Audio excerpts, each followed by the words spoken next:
Your Honors, there's also a repeated citation of the Corona case.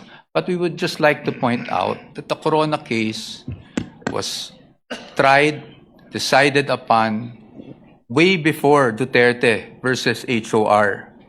And Your Honors, since it was decided before Duterte versus HOR, the Supreme Court was fully cognizant of what happened in the Corona trial. And yet, Your Honors, they impose these guidelines.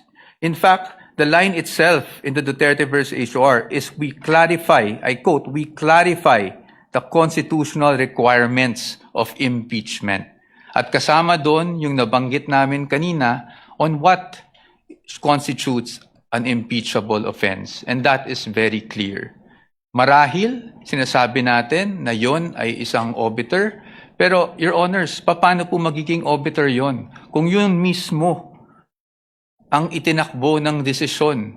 The fact that the one-year bar was triggered was only the effect of not abiding by the due process clause of the Constitution. And lastly, again, Your Honors, we do not disagree with the prosecution in terms of accountability.